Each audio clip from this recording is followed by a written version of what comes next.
Anything about it. Kung ano yung pumasok sa isip mo, it's okay. Go. Mountaineering. Yes. It is, ano po, ma'am? It is Ano yung pumapasok? exploring the mountains po, ma'am. Exploring the mountain. Okay, good. Another one, I'll just call two people for one question, okay? How about Aaron from Arts and Design? What can you say about Ano? mountaineering? Go ahead. Umaakyat po sa mga matataas na bundok. Ng bundok. Okay. Opo. From the word itself, mountain, di ba? Parang pag sinabi nating mountaineering, it's a recreational activity wherein you need to go to a certain mountain. Kaya sa tinahog na mountaineering, hindi pwedeng building, di ba? The buildingneering na yun. So, yun yung pinaka-point natin dyan. Okay? So, pag-usapan natin, usually kasi, pag sa mga professional lang to, professional mountaineering, they need a certain equipment to do that one, di ba? May mga equipment. Pero pag kayo mga first time lang and then you want to join a group of people who are going to experience mountaineering, it's okay. Hindi nyo kailangang bumili ng mga equipment.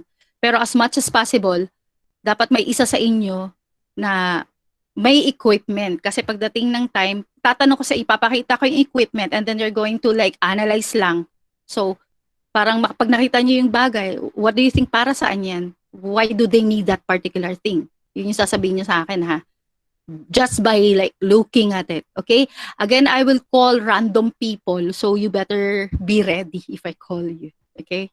And let me present my screen first para mas makita nyo.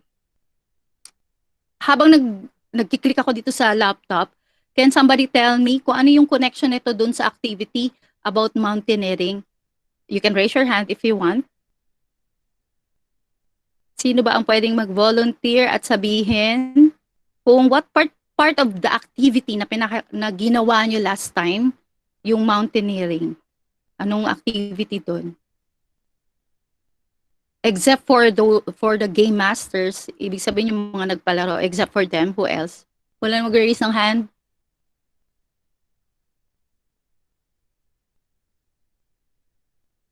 Okay, I'll call someone. How about Ivy? What do you think? Yung sa ano po, yung sa part nila ni Kathleen, ma'am, yung nagpapahula po siya ng iba't ibang bundok, ma'am. Nagbigay po siya ng facts about sa bundok. Good, natandaan niya. Actually, that one is the trivia question. Yun yung, I think is, yung ba yung mahirap na, na pinuntahan yung room? Is that it? Kayo lahat? Yes, ma'am. Tama? Tama? Oo. Kasi trivia question talagang kailangan may sagot ka. It's either may nakapag-search kayo sa internet or hindi nyo siya masasagot. Okay? So, pinag-usapan nyo yung mga mountains doon. Kaya nga ginawa na lang parang trivia. If you can see on your monitor, you can comment also if you cannot see anything. Okay? So, pwede kayo mag-comment and then you tell me what you can see. And then I'll show you the equipment that is needed for the basic equipment for mountaineering. So, if you can see, we have here the helmet. There you go. Harness. And also rope. Nilakayan ko lang para carabiner. Ayan. Cord. The figure 8. Para saan kaya yan? Okay. We also have the runner, reverso, quick draw. Ayan. Para saan kaya to gagamitin ng sa mga mountaineering? What do you think? Kaya nga sabi ko pag mga ano nyo lang, pastime nyo lang naman yun, you don't need this one. Pero siguro at least may isa sa inyong may gamit, diba? Okay, Robert, you're raising your hand again, Robert. Yes, ma'am. Okay. This time you will answer na. Okay, go ahead. Ma'am, ano yan, ma'am? Ginagamit nila yan, ma'am, pag mag-ano na sila, yung mountain climbing. Okay. Oo nga, Robert, sa mountain climbing. Sa palagay nyo, para saan yan? Equipment nila, ma'am. Kaya paano nga? Para saan? Anong klaseng galaw na gagawin nila? Who do you want to answer? You can raise your hand if you want to answer. Who else? Princess, how about you? Ma'am, ginagamit po nila yun for protection and safety po nila. Kagaya po nung helmet, kapag may nangyari pong unnecessary po, at least may protection po yung ulo nila. Okay, may protection yung ulo sa helmet. What else? Any more idea? It's okay. Diba? Hindi kayo nag-Google. Tinitingnan nyo lang, diba? Parang tiningnan nyo yung mga gamit. Para saan kaya ginagamit yan? Parang gano'n, diba? Paano pag magkakasama tayo, nag-mountaineering tayo, nagpunta tayo sa mountain, diba? Tapos may nangyari, may na-aksidente, may gamit tayo. Para-paras natin, nagtititigan tayo, hindi natin alam kung para saan yan. What do you think? Saan gagamitin yung mga yan? Okay, 5 seconds. Tingnan natin. 5, 4, 3, 2, 1. Ma'am, Okay, sige. Go ahead. para naman yung makasurvive tayo dun sa para may para mas safety po yung at pag-akyat natin sa bundok at mas makasurvive po tayo sa mga pagsubok na dumating po sa atin sa pag-akyat sa bundok. Okay, yes, pwede. Pero hindi niyo nasasabing specific. Pag nakita niyo yung mga tali dyan, yung mga lubid dyan, for example, mahirap akitin yung bundok. Ano yung mga, ang tinatawag natin na steep, yung parang padiretso na yung mountain na aakyatin nyo. So, paano kaya sa palagay nyo yung gagawin? Sige nga, tingnan natin, bigyan ko kayo ng sitwasyon. Yung bundok niya parang ganyan. Oh. Hindi kayo pwedeng maglakad ng ganyan kasi may hihirapan kayo. It's either nakadapa kayong aakyat. So what do you think? Para saan? Anong gagawin nyo? Dun, meron tayong gamit. Wala talaga, Siret. To know the importance of the equipment, yes.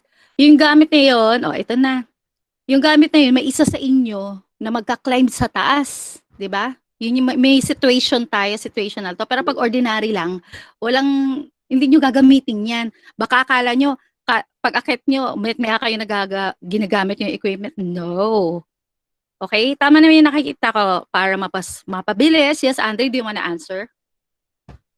Kapag yung mga scenario po na matataas or matatarik na yung mga possible na mag-rappelling.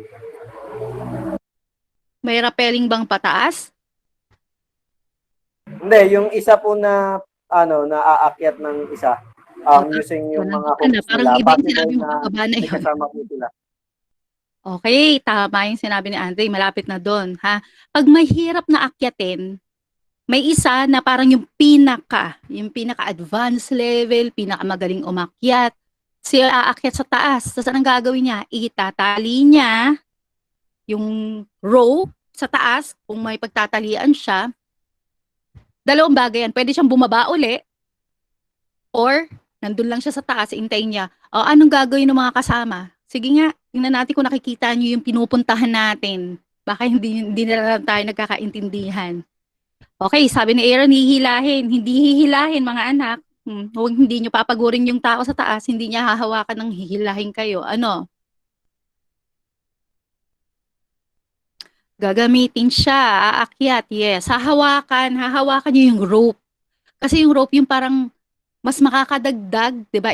Imbes na pagapang kayong umaakyat, may rope yun. Or kapag meron namang na-aksidente, kung nakikita nyo yung parang mga metal, kasi yun yung ginagamit para makapag-move yung tao, yung sa rappelling, para makagalaw sila, babaakit sila, di ba, nang mabilisan. Yun yung ginagamit. So, ginagamit yun pag mga, ginagamit nila yung mga equipment nila, pag mga delikado na yung mga part na gagawin nila, yung aakitin nila, or merong na-aksidente, kailangang iakyat or ibaba, alam naman buhati mo sa likod na para kang nasa K-drama, 'di ba? Ginagamitan nila ng mga equipment para doon 'yon. Okay? So pag-usapan natin, magbibigay ako sa inyo ng dalawang advantage for having this kind of an activity. Pag may ganito tayo activity, ano bang advantage na makukuha nyo dito? Okay, nandito nakalagay sa lecture natin is body fitness. Alam natin lahat kung bakit body fitness yan. Because you need to like climb mountains. You will exert effort, ha? Hindi lang siya naglalakad ka na plain. Iba-iba, ha? Yung mapupuntahan mo. And then of course, brain fitness. Para saan yung brain fitness? iisipin mo kung yung aapakan mo ba mamaya ay madudulas ka o hindi. So pag-iisipan mo yung mga aapakan mong part ng lugar kung saan nandun kayo. Okay? Meron kami one time nung sobrang tagal, mga 5 years ago, nagpunta kami ng ganyan, nag-mountaineering kami, and then yung isang kasama namin, nadulas siya, tapos nahulog siya sa isang pond sa bundok. Okay? So if you want to have this kind of an adventure, ang marami namang malalapit, meron tayong sa may Batangas or sa Tanay, kung talagang matapang kayo, sa Tanay kayo pumunta. Okay? Yun yung mga pinakamalapit dito sa Manila. Mga 1 hour drive or 2 hours drive lang siya. Disadvantages naman is, syempre, pag weather condition, kapag pumunta kayo doon, sunny weather, tapos pagdating nyo doon, umaambon. So, anong magiging disadvantage na to? Magkakaroon kayo ng parang, may possibility na magkaroon ng mga injury yung kasama nyo kasi madudulas, very slippery. Lalo na may mga lalo na may mga sapatos na hindi makapit, may mga certain shoes kasi na kahit na mamahal yan, kung hindi siya built for mountaineering, so hindi siya uubra. And syempre, risk of life din, ha? Maraming naaaksidente at nagko-cause ng life na parang namamatay, na gano'n. Nagkakaroon ng mga injuries. Okay, for that, how about you guys? Ano yung naisip niyo yung advantage na hindi nabanggit? Talagang hindi nagbanggit ng marami para the students can like give their ideas about this one. Let's have one advantage for both of the section and another one disadvantage for both of the sections as well. So, kahit sino pwedeng sumagot, you can raise your hand. Let's begin with the advantages first. From Arts and Design, anyone? Yes, Aleha? Ma'am, para po sa akin yung advantage na nakakatanggal po siya ng stress po. Pag halimbawa, nakikita mo yung view habang umaakit ka. Okay, nakakatanggal daw to ng stress habang, okay, dahil nga masyado na tayong may cabin fever. Kung alam niyo yung cabin fever. Ibig sabihin ng cabin, parang maliit na, parang close na lugar, cabin, parang maliit na bahay na sarado. Dahil nga pandemic, di ba? Parang lagi lang tayo nasa loob ng bahay. So, pag nagkaroon ng time, pag lumuwag, pag lumabas kayo, syempre ma-amaze kayo sa mga tanawin na makikita nyo sa mga nature. So, nakaka-relax ng utak. What else? From the other section naman, please turn on your microphone. Anyone? Go.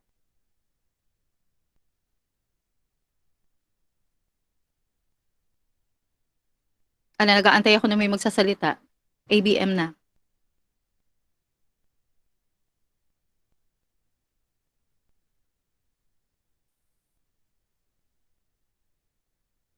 Anyone? Go.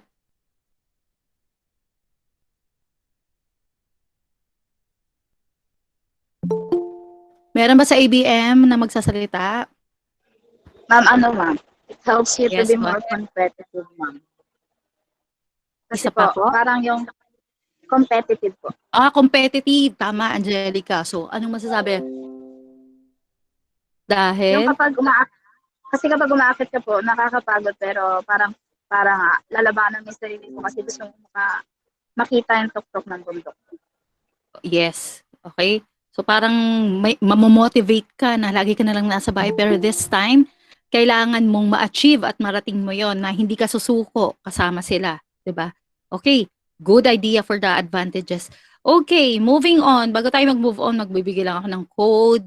Kasi hanapin nila dito yung mga code nila for the STEM. 5D, R-A-I-G. 5D as in dog, R-A-I-G. Para ako nagpapabingo. Okay, next one. Yes. Disadvantages naman, Arts and Design, go.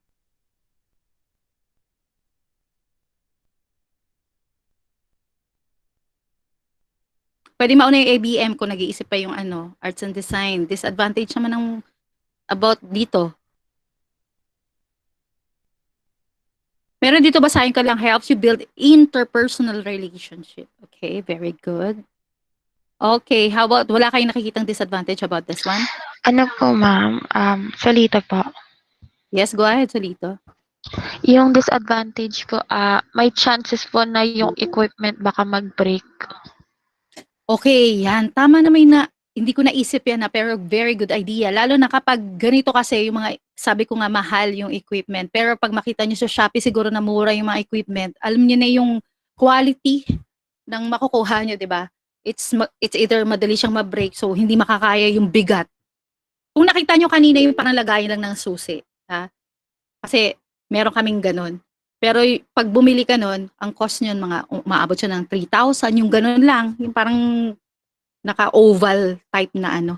Pero may makikita ka nun 350 lang. Pero yung sinasabi ko sa inyong quality, kaya niya kung ilang kilogram yung bubuhatin. Yun yung pagkakaiba nun. Okay? Kaya mas mahal yung mga authentic na mga equipment na gagamitin. Okay, how about ABM? Meron pa ba kayong sasabihin about disadvantages para makamove on na tayo sa next one? Okay, go ahead. Rock Falls po. Rock Falls, tama yan. Baka okay lang sana kung yung tatama sa ulo mo sweet lang. Yung mga paano pag ano. At saka meron pa, ano yung nangyayari sa mga mountain? Ano yung bumabagsak na part? Anong tawag sa ganun?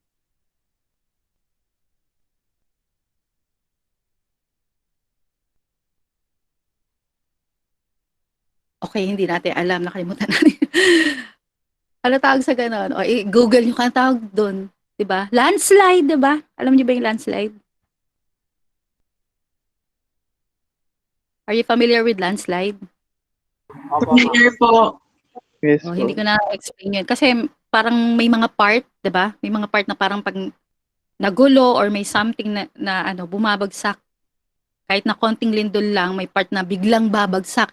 Kaya nga ito yung mga delikadong part din sa mountaineering. Kasi hindi nila masasabi kahit na mga professional sila. May mga part kasi doon na hindi na stable na part na hindi naman nila nakikita. 'Di ba? Kasi nasa ilalim siya. Okay? Moving on to the next one, we're moving to, eto hindi tayo familiar dito, aminin natin ha. Walang naggaganto na, gusto mo sumama, mag-orienteering kami. Walang naggaganon, di ba? Okay, so, sino nakakaalam kung ano tinatawag natin orienteering, parang orientation, from the word itself, orientation, orienteering. So, sa inyong idea, nung narinig niyo yung word na yun, ano muna yung pumasok sa inyong mga munting kuro-kuro? Ayan, Jocelyn, do you wanna answer? Ma'am, naalala ko lang po, share ko lang. Para siyang ma'am, nagta-travel din po siya pero gumagamit siya ng compass or map po. Okay, na-experience mo na ba to or na-discuss sa inyo sa class? Nakwento lang po sa akin ng friend ko po dati. Parang Social nagganyan sila, ma'am. Oo. Yung ganito kasi ginagawa nila to sa sa school, sa PE nila, sa ibang bansa. Sa ibang bansa to usually. Okay? So, sa summer camp nila, nagaganto din sila. Tinuturuan kasi, kasi kung iisipin natin, pagpapanoorin nyo sa mga movies, yung mga sa western part, yung mga counterpart nyo, kaya na nilang, nagko-cross country. Ano ibig sabihin ng cross country? Kasi yung bansa nila magkakatabi, di ba? O kaya yung states, maraming say magkakatabi. So, gumagamit sila or they can travel as far as they want to using navigation tools tulad ng compass, yung mga ganong. Kasi hindi pa uso dati yung ngayon meron na tayong mga GPS, 'di ba? May mga gadget. Very thankful tayo. Sila kailangan may mapa. Yung ginagamit nila, mapa. Ganun sila mag-travel, which is hindi natin ginagawa dito sa Pilipinas. Hindi nyo pa nakita yung person na nasa kotse kayo, magta-travel kayo, papuntang Nueva Ecija, gumamit ng mapa. Meron bang gumamit ng mapa dito ever? Okay, di ba wala? Ano yung ginagawa natin? Nagtatanong lang tayo ng direction, okay? Malakas tayo sa ganun sa pagtatanong. Google Map po. Oo, ang pinag-usapan natin, wala pang mga Google Map ha. Yung mga dati pa, siguro mga 10 years ago. Okay? Kahit na dati, hindi nagdadala ng mapa, di ba? Pero sa state, sa ibang bansa, sanay na sila. Oo, compass. Sanay na sila mag-ganon kasi high school pa lang sila, may ganito na silang subject na tinatawag natin. Tsaka yung sa trekking, connected yung dalawang yon. Okay, pag-usapan natin kung ano to. Yung part yun ng Amazing Grace, parang ganon yun. Pero kung magiging tayong specific, yung pinagawa sa inyo na pinapahanap yung kung gaano kalayo kayo sa certain place, yung parang from where you're standing right now, gaano kakalayo sa inyong toilet, parang ganun. Pintuan, ito yon. Dapat ang ipapagawa ko dyan sa inyo is, you're going to draw a map of your house, pero mas matatagalan, kaya ganun na lang yung activity na ginawa para sa inyo. Okay? So, ito yung parang navigation, ha? Magaling ka, at saka gagamit ka ng utak. Kailangan, paano pag may dalawang daan, 'di ba? Yung sa kaliwa mo, malinis yung daan, pero malayo, mas malayo. Bago ka makapunta sa finish line. Yung sa kanan mo naman, pag tinignan mo sa mapa, nakita mo sa mapa, madali lang siyang, mas mapapabilis ka, parang shortcut. Pero makikita mo may struggle, may natumbang puno. Tapos hindi mo alam kung dadaan ka pa sa pond. So lulusong kayo sa pond, mababasa kayo, pero makakarating kayo na mas maaga. So kailangan iisipin mo, alin dun yung pipiliin mo. So parang ganito yon, naiintindihan nyo.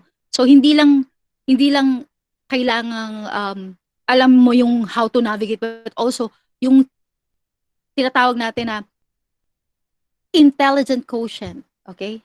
IQ, kailangan gagamitin mo. Ito yung magiging quiz number 3 nyo, ha? Kaya makinig kayo mabuti. Para doon din yung mga code na sinasabi ko. Kasi sabi ko nga kanina, baka if ever na hindi kami mag-lesson ng ibang section, they're just going to watch a video and look for the codes here. Parang kanina STEM yung binanggit ko. Right now, I'm going to mention the ABMB JTRB02. JTRB02. Okay, let's go back. Now, if you can see on your screen, meron tayong dito sa mga symbols na ginagamit, ha? Pag parang universal orienteering, ito may mga, sabi ko sa inyo, may mapa, 'di ba? May titingnan kayong mapa. Makikita nyo kung saan kayo para kayong umorder sa Grab. Makikita nyo yung point of destination, 'di ba? Kung saan nanggaling yung in-order nyo. Dito may symbol dun sa mapang ibibigay sa inyo. May finish line. Ganito yung symbol ng finish line, yung circle. Nakikita nyo, 'di ba? Magko-comment kung hindi alam yung sinasabi ko, ha? Pero we're not going to memorize everything. Okay? So, ayan, ang straight line, ang ibig sabihin niya may road ka makikita if you want to look for a road, or kung nauuhaw na kayo, ano yung symbol ng parang tinatawag natin na stream na may makukuha kang tubig. Ayan, nakikita nyo dyan. Ngayon yung parang green symbol dyan, thicker woodland. Kapag papasok, kung yan yung pupuntahan yung way, yun yung mga mai-encounter yung mga itsura ng mga places na pupuntahan nyo. Yan yung may mga symbols na tinatawag. Okay? So, pag-usapan natin yung advantages. Here, we have, it creates balance between mind and body kasi hindi lang more on physical but also mental. It improves decision-making skill kasi you have to decide at pagsisisihan mo na lang yan sa dulo dahil yun yung napili mo. And again, our quiz number 3 will focus on this particular recreational activities. Okay, ang disadvantage naman niya ay magkakaroon syempre, the same with mountaineering, possibility na magkaroon ng injury and baka mawala ka, di ba? Ito yung matindi dyan kasi if you're not familiar with the place and you don't know how to use the map, it's either you get lost or paikot-ikot at sasabihin mo na nabaliktarin nyo na yung mga t-shirt nyo para hindi kayo maligaw. Para naano tayo, sasabihin nyo, namamaligno, magagano na kayo. Okay? So, kung face-to-face siguro to ang activity natin, siguro sa main building, magkakaroon ng gagawa ko ng mapa tapos may mga symbols, ganun. Pero dahil hindi nga, so siguro sa mga future students na lang nila may experience to. Moving on to the disadvantage at advantages, can somebody give me one advantage ng orienteering?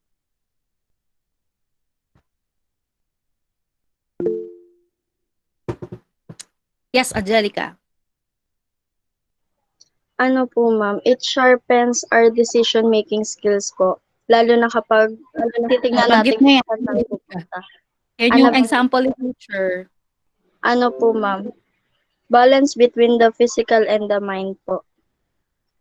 Okay, Angelica, yan din yung example sa lecture, ate. We need other answers, not from the lecture. What else? What do you think? What can it help you with the orienteering? Diba, in-explain ko na kung paano ginagawa yun. Oh, what else? Come on. Ano ma'am, it helps people health and happiness po. Okay, syempre masaya 'yon, 'di ba? Kasi para ma-excite kayo kung anong para kayo nagte-treasure hunting, gano'n. Gano'n yung orienteering kasi may mga guides, kailangan sundin, gano'n. Okay? Oh, meron pa bang magsasabi or any more advantages? Sino po? Ma'am, ano po? It Angelica. It increase cardiovascular capacity po. Tama. Increased cardiovascular. Parehas din siya sa next nating topic. Okay? How about Georgie? Any more? Ma'am, ano po ma'am, enhances the team building po, makipag-communicate sa ibang Yan, tao, very sa mga good. kasama Team mo. building. Oo, tama yan. Parang kailangan mong makiayon sa mga desisyon ng mga kasama mo, gano'n. Nagti-team building kayo, parang happiness. Ginawa niyo activity yun, di ba? Groupings kayo na kailangan magsama-sama kayo. So, disadvantage naman ito. Isipin niyo lang yung disadvantage nyo nung naka-groupings kayo. Yun lang yun. Parehas lang yun dito. Sino yung pwedeng magsabi?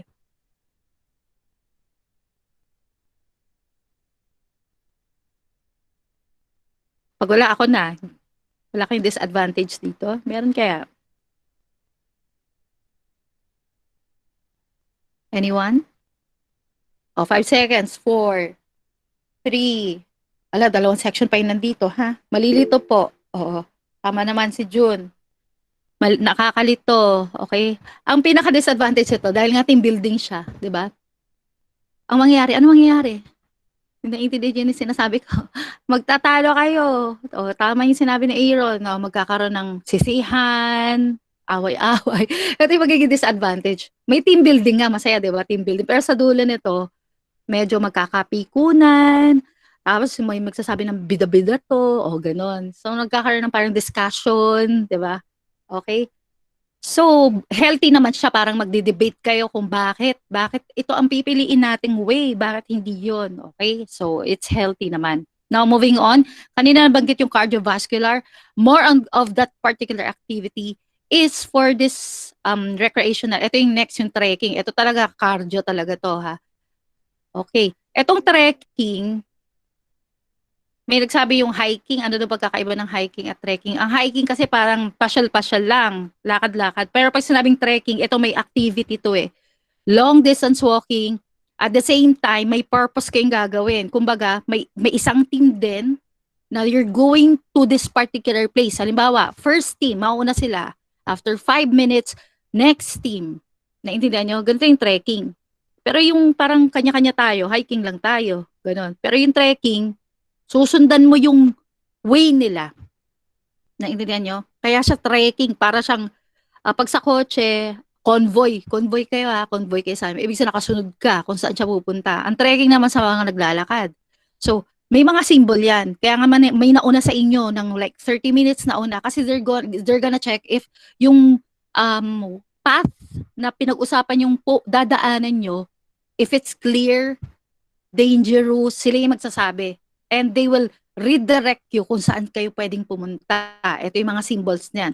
O dahil nga nature tayo, it's either they will use yung mga wood na nahulog or mga bato. So this is an example of the symbols that they use. Halimbawa, very important pag pupunta ka ng bundok, mahanap nyo kagad sa mapa kung saan kayo pwede makakuha ng tubig kasi pwede kayong maghilamos or sa katawan to freshen you up kung sobrang init na baka alam mo maglagnatin na kayo, pwede kayong maghilamos or uminom ng tubig, 'di ba? Usually malilinis naman 'yan eh. Mga fresh talaga 'yan pag nasa bundok. Ayan ang mga symbol niya, water in this direction. Pwede niya sabihin this way over obstacle, ibig sabihin may obstacle kayong kung dito kayo dadaan, may obstacle na madadaanan. Bakit mami din nilang i-text pag nasa bundok kayo, walang signal, okay? Ayan, may nakalagay din not this way, may X, or turn left, or turn right. So, those are the symbols. Yung trekking, kasi itetrek mo susundan mo kung saan sila dumaan at yung nauna sa inyo, sila yung guide nyo.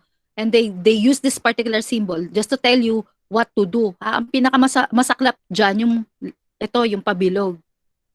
Yung gone home. Umuwi na sila. Ang tagal mo nawala ka. Pagdating mo doon, wala na pala sila. Nakauwi na. Ayan yung symbol. Marami tong symbol. This is just an example of it, okay? Para maging familiar kayo. Okay, kanina nabanggit na natin yung advantages nito. Let's just add heart and capacity. This is cardiovascular. Antidepressant, syempre. If it's trekking, more, you can see more of the nature. O yung nature lover kayo. Yung hangin. Yung makaka-release lahat ng mga stress sa buhay pag nakaano na kayo ng fresh air. Lalo na pag nasa taas na kayo. Possibility na mga disadvantage dito ay yung mga wildlife encounter, like snake. Yun talaga yung parang feeling ko pag nakasalubong ako snake, it's the end of my life. Yun yung parang greatest fear ko, yung snake. Hindi nga ipis snake. Tapos, another one is personal safety rin. Tsaka, how are you going, kung hindi ka marunong magbasa ng mga symbol nila, baka mawala ka, or kapag hinangin yung bato or may dumaan na something na mga animal, tapos yung mga symbol or yung mga sign na iniwan ng kasamahan nyo, nawala na yung pattern, no? That will be one of the disadvantages also. What else from you guys? Advantages muna. Ma'am. Yes. O yung iba, magsagot-sagot naman kayo. Oh. Inner cleanse po, ma'am. Kasi mostly po pag nasa bahay lang po tayo, kung yung iniinom po natin alcohol or coffee. Pero kapag umaakyat po tayo, kung nagte-trekking po tayo, mostly water po tayo, tsaka yung mga kinakain natin, good. Yung tama lang po para magkasya. Okay, very good idea yan, Angelica. Ito yung masasabi ko sa inyo, especially pag nasa trekking part kayo. Halimbawa, may susundan kayo. Hindi kayo pwedeng lasing dyan. Kasi hindi nyo makikita yung mga signal sa inyo, 'di ba? Number 2, hindi kayo pwedeng mag-heavy meal. Hindi pwedeng sobrang dami nung kinain nyo. Kasi ano mangyayari sa inyo? Baka magkaroon kayo ng constipation, ang hirap niyan, walang CR diyan, 'di ba? So mga light lang ang kakainin nyo. Yes, also Papitakaw, make new friends. Kasi may mga ibang group din kayo makakasalubong. And then meron tayong mga rest place doon, yung mga papahinga muna kayo. And mali nyo yung inyong the one, ma-meet nyo pa sa ganyan, diba? So, those are the advantages also. Meet new friends. Increase metabolism. Okay, spatial awareness. Yan. Kasi parang lumuwag yung paligid nyo because of that. Disadvantages.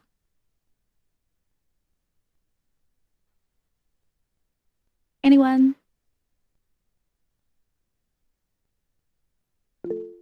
Alright, nakakapagod. Of course, syempre isa yan. Makapapagod talaga kayo.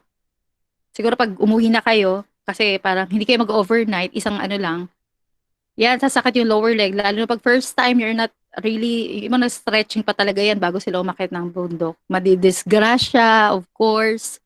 Ang pinakamahirap na disgrasya mangyayari sa inyo ay yung magkaka-sprain sa paa. Grabe. Ang hirap mong, at nasa bundok kayo, paano ka maglalakad?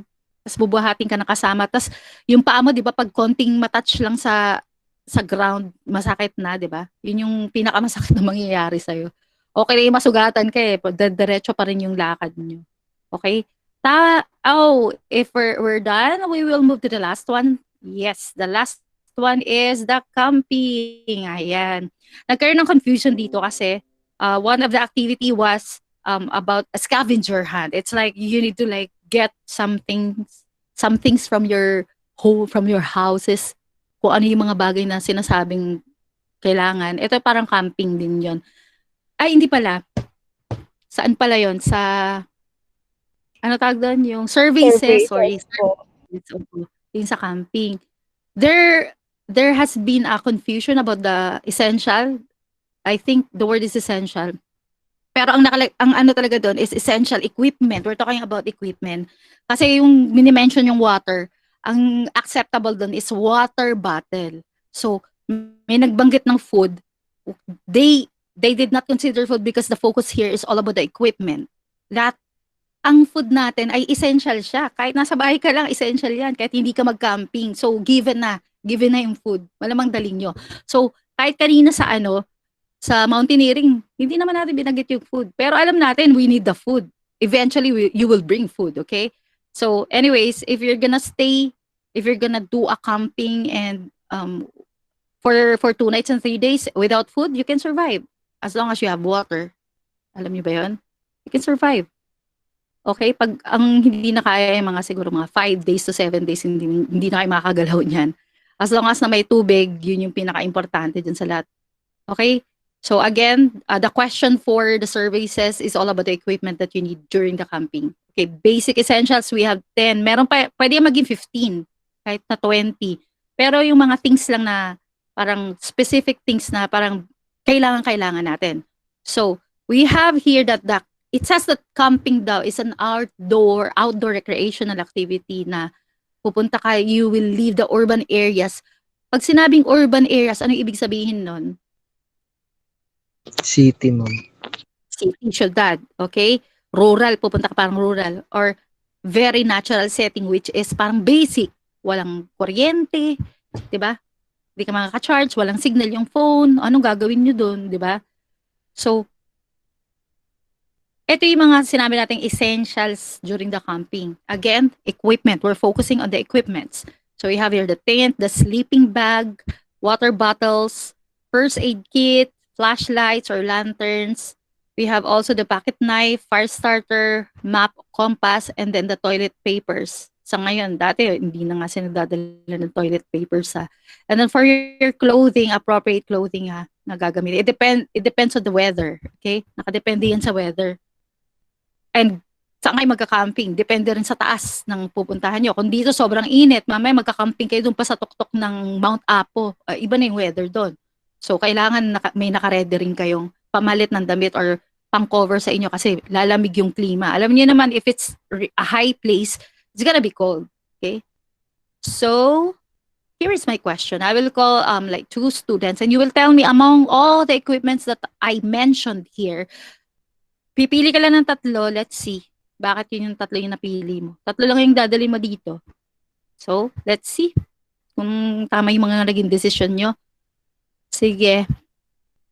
Tawagin ko yung mga parang hindi naman nag-answer. You will only choose 3 from the example of equipments for the camping. Ano kaya yung dadaling nyo? So, let's have from si Honey. Oh, Honey from ABM. Ma'am, ano Go po, ahead.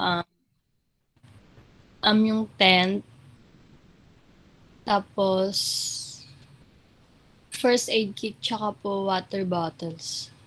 Okay, yun yung pinili niya. Okay. Pero sablay yan. Sabihin natin mamaya kung bakit sablay, ha? Okay, next one is, lalaki naman tawagin natin, si Briones from Arts and Design. Pag ikaw pinapili na 3 lang.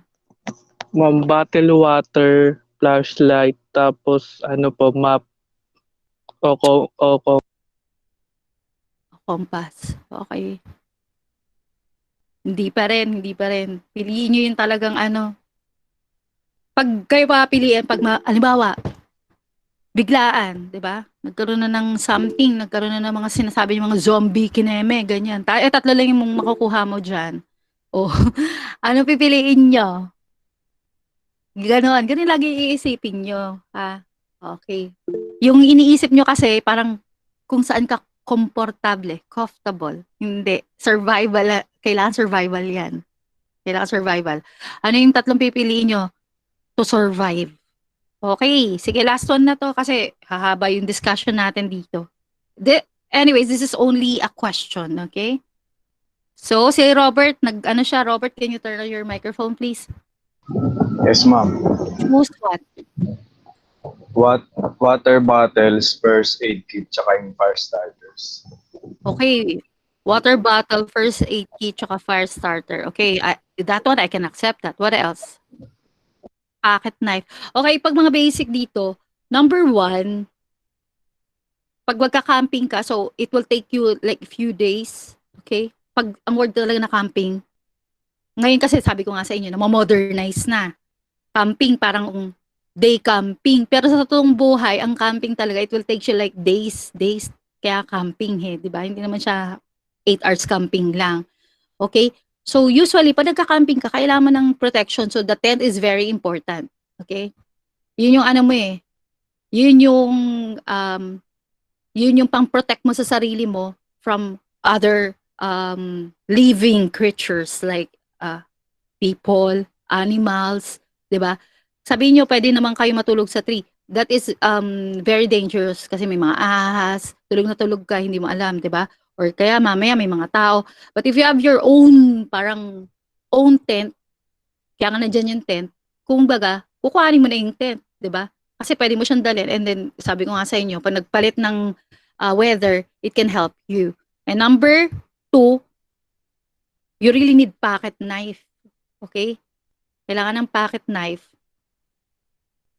Para saan yung pocket knife? Maraming pwede yan. Pwede kang pumutol ng kahoy, panggatong, and then may prutas, pang self-defense. Number 3, ang pinaka-importante dyan is the fire starter. If you have the knife, you have the fire starter. Napakahirap kung wala kang fire starter. Alam mo yung maghahanap ka ng 2 bato at hahanapin mo pa yung sun, yung araw, para lang magkuskus ka. It will take you a lot of time, ha? So, those are the, ma'am, bakit hindi bottled water? Pwede, hindi mo ba kayang sumalok ng tubig at inumin niya na parang commercial ng ano? Okay? So, did you get me? Ganun lang yan kasimple. Pag-iisipin nyo. Ngayon, yung fire starter, very important yan. Kasi, pag umaga, okay lang. Hindi mo na kailangan ng flashlight or something. Pag gabi, kailangan mo na. Eh, may fire starter ka naman, di ba? Pag maraming dahon, madaming kahoy, so, pwede yun. Tapos, pwede mo rin siya maging self-defense sa mga animal. Takot sila sa apoy. Kasi pwedeng kumuha ka ng branch na may apoy. Kung may ano dyan, wala naman sigurong lion dito, di ba? Pilipinas to. Mga wild cat, ganun. Pwede mo siyang sa mga baboy damo. Okay? Yung baboy damo, kailangan mo siya. Kailangan mo siya. Para may makain ka. Anyways, so yun yung parang suggestion. Suggestion lang naman para sa inyo. Okay? So, what are the disadvantages ng camping? Unahin natin yung disadvantages and then the advantages na hindi na may mention sa lecture, ha? What we have here is the advantages is great group activity, family friendly. You can bring your friends, your family as well.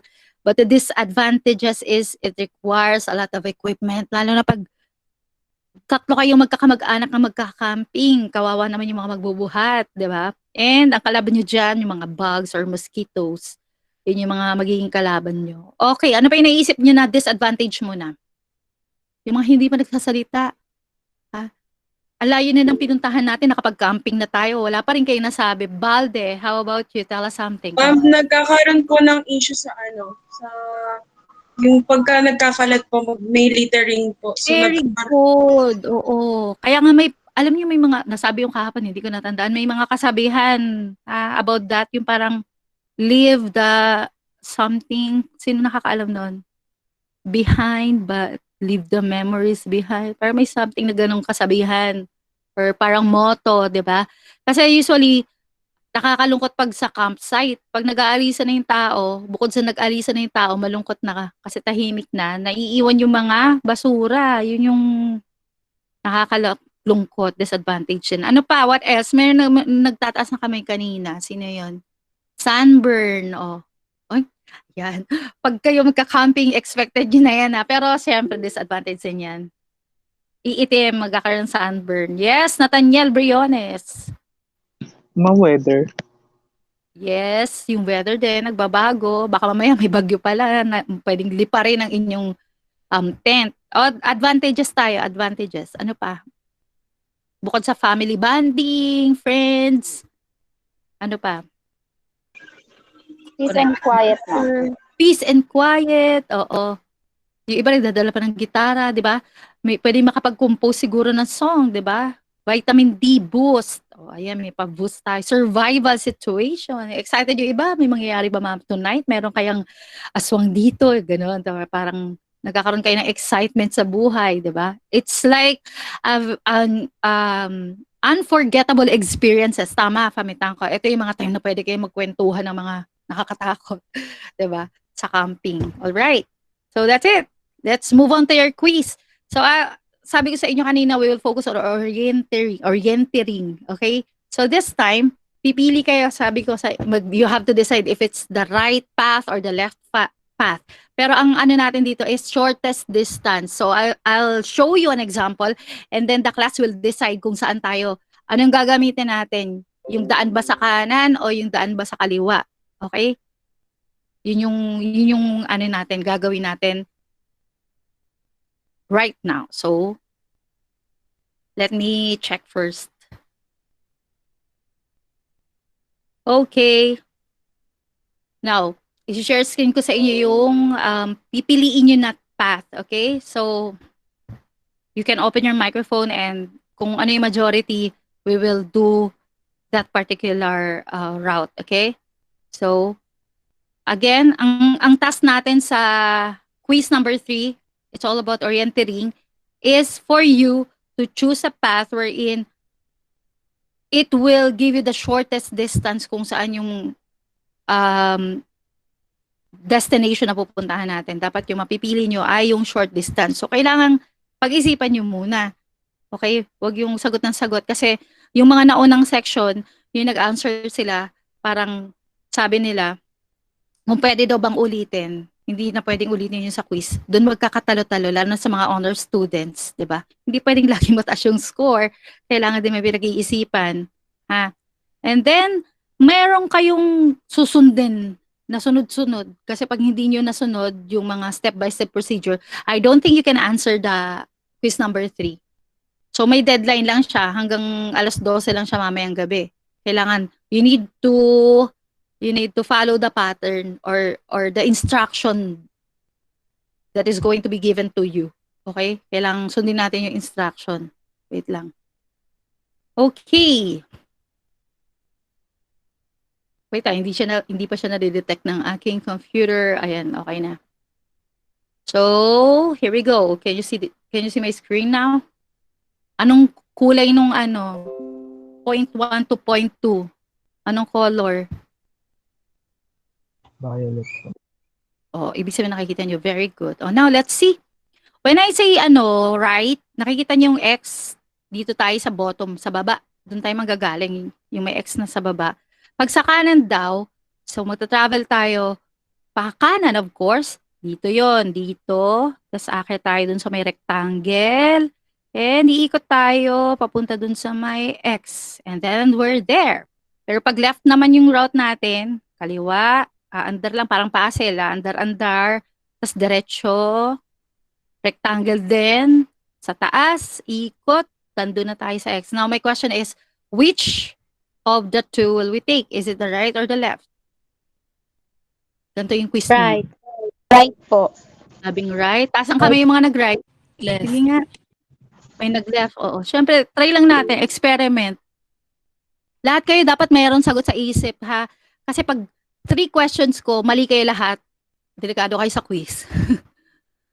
Okay, game. Tingnan nga natin yung mga nag-right, left. Oh. Piliin ko ang right. Tingnan natin sa mga pumili ng right. Tama kaya right? Actually, it's equal lang siya. If you're going to choose the right or the left, equal lang yung niya, distance. So, lahat kayo, parehas kayo tama. Kasi practice pa lang yan. Oh, let's have another one. Sa quiz, makikita nyo play again. Pag nag-play again kayo, pang number 2 na yon. 10 questions yon, ha? Ibig sabihin, second na. Number 2 na yon. Okay, magbabanggit lang ako ng mga codes. Muntikan ko na makalimutan yung mga codes. So we have also there Humes A, B5, 3B, 6R, Humes B, 2D, RB, DK, ICT, PLRBKD. Sa cookie rin naman, GTRBR6, Food and Bev, 85, RC1V. Okay, good luck pag na-trace nila itong mga code na to. Okay, moving on. Going back. Ayan, nakita niya? Decision making tayo. So, ito yung point of reference nyo, yung green sa baba. Ayan. And then, dun tayo pupunta. Nakikita ba sa screen nyo or what? Masyadong Okay. Oh, may sagot na ba kayo sa mga isip nyo?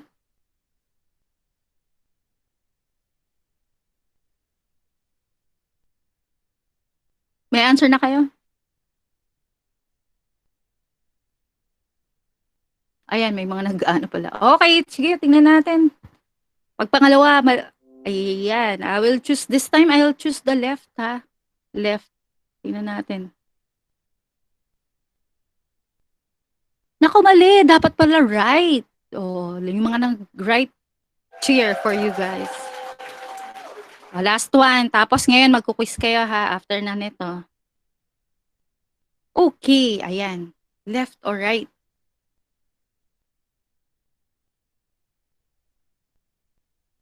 Joji, ikaw, ano? I think it's right, ma'am. Right. May left ba dito? May magka-counter ba? Ito sa ano, si Honey Magno, nandiyan ka ba? Ma'am, right po. Right ka din ba? Si Diana, left siya, oh. Diana, ano masasabi mo? Ha? Left, ma'am. Parang mas malapit ko eh. Parang mas Parang malapit. mas malapit ko po kasi pag ano. Oo, di ba? Saka mas pag right. Ang hirap ng ang quiz nyo. Oh. Ako nung unang sinagutan ko to, ano, parang mali ako ng dalawa. Tapos nakaisip ako ng technique, pero hindi ko sasabihin. Pero nung bandang patapos na ako, yung technique ko parang hindi na gumagana. Okay, try natin. Siguro, piling ko yung left. Tama, correct yung left. O, tama si ano. Sino ba yung na-answer? Pamitan ko ba? Okay, now it's your turn to have your quiz number 3. Mayroon pa kayong oras para sagutan nyo yun. Pag wala na pala, kasi overtime na tayong 2 minutes. Later na lang, ang deadline natin is 12 midnight, okay? So you can answer this one after lunch, it's okay. Hanggang mamaya pa namang 12 midnight. Again, 1 round lang to, okay? Walang magta-try ng second try, okay? So that's it for today. I'll see you next week. Goodbye, everyone. Bye. Bye, ma'am. Thank you. Bye, ma'am. Thank you po. Thank you, ma'am. Thank you. Thank you, ma'am.